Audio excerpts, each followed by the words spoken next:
As one Crookshank, your one and only Move Swiftly speaker, checking in for a daily Move Swiftly thought, giving you a perspective on teamwork you will not get anywhere else. Recording this. Another Sunday in November 10th, 2024. Day after a college football day. Let me just say it right now.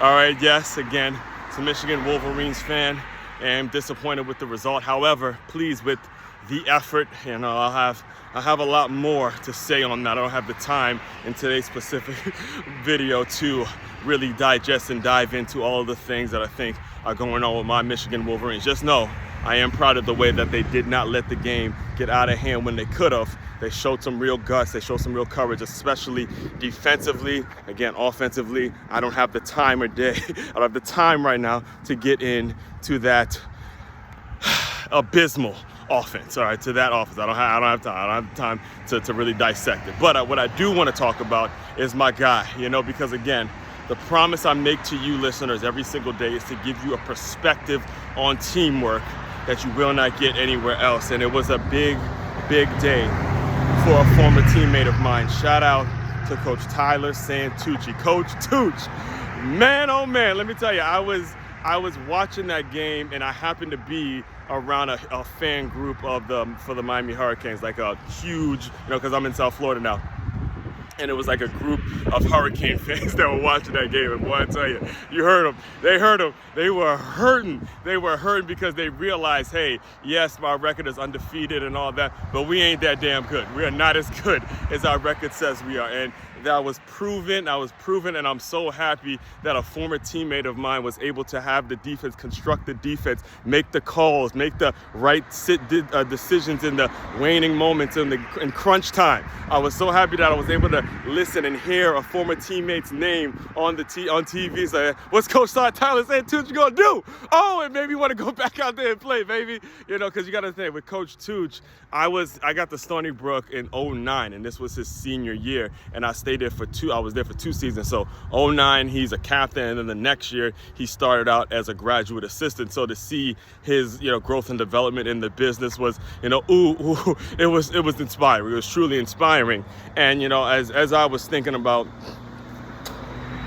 a lot of what I should talk about today in regards to Coach Santucci, it would be, again, the amount of stories that I have in terms of just leadership, in terms of just, being that player that makes coaching easy, being that player that makes it so coaches want to coach, that people like me wanted to get into coaching right after college. That's the kind of player he was. He was that transcendent type of leader. And I tell the story. I talk about him all the time whenever I'm talking to, parents that want to send their kids, parents that are dealing with sons that want to play college ball. I tell, young kids, high school kids that all the time in regards to whenever you're talking about wanting to play college football, understand this, right?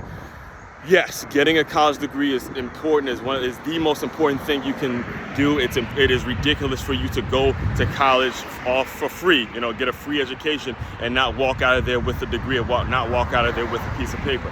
However, at the same time, the connections that you make on that football team, let me tell you, the connections that you make on that football team, let me tell you, the connections that you're going to be making on that football team are absolutely crucial. They're absolutely crucial. And we're not talking about just smooching and, connecting here. We're talking about men that are being put through a lot of shit. I mean, 2-a-days, 3-a-days, 5-a-days, meetings after meetings, then have to go to class, then, the hots, and then having to do it all over again. The way you discipline yourself, your bodies, you have robotic coaches up your ass, screaming at you, boy. I'm telling you, when men go through that together, there's a different feel, there's a different type of connection that we have when you see us later on in life and you see them doing big things and all that kind of stuff. So, when it comes to Coach Santucci, one of the things that I remember really sticking out about him was when we were playing. It was a scrimmage. It was towards the end of camp. And this is, again, I first got to Stony Brook. I was a transfer in, so I wasn't even eligible for any games or anything like that. So it was just all I had was practice, right? All I had was the 2-a-days. All I had was that linebacker group, and trying to establish myself, get myself find an identity in this school that became my dream school, and I was so happy to actually be at a Division I program, right? So it was towards the end of camp. Bodies were tired, people were hurting, we're just out of it, right? Out of it. Just didn't feel like going. So it was the last scrimmage of camp, and usually what they do is they have it to where they set it up like it's an actual game, because we want to, get the guys ready to play a actual game and all that kind of stuff. So we're at the end of camp, and it's a scrimmage, and I remember because we were doing the same old routine, same old calisthenics, same old, high knees, high A skips, all that kind of stuff. I mean, it just got so ridiculously monotonous. It's just like, all right, man, we done been through this already.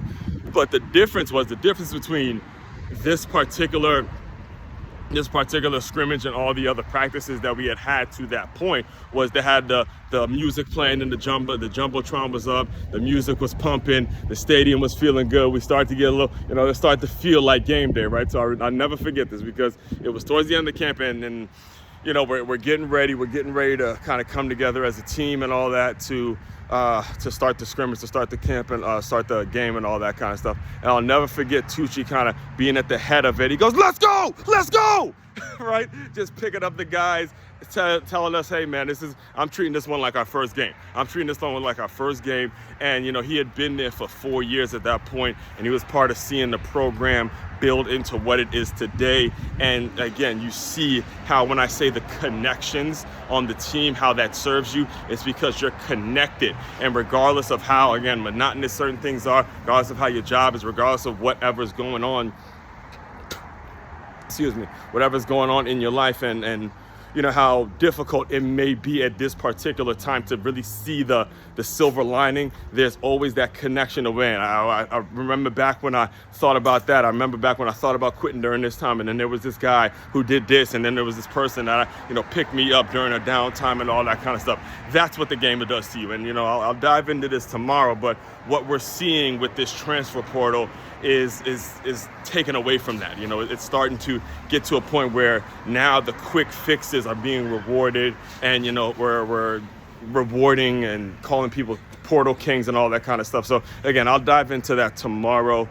Just look out for it, and I will do more of a deep dive on my Michigan Wolverines. It's a struggle. It's a struggle to watch them yesterday. But all that being said, main website to check out to dive deeper into all my work, it's makeyourmove.com. That's makeyourmove.com. One-stop shop for all your teamwork and your self-development needs. As one, Crookshank, your one and only Move Swiftly speaker, checking out. You guys continue to move swiftly. We will talk more soon.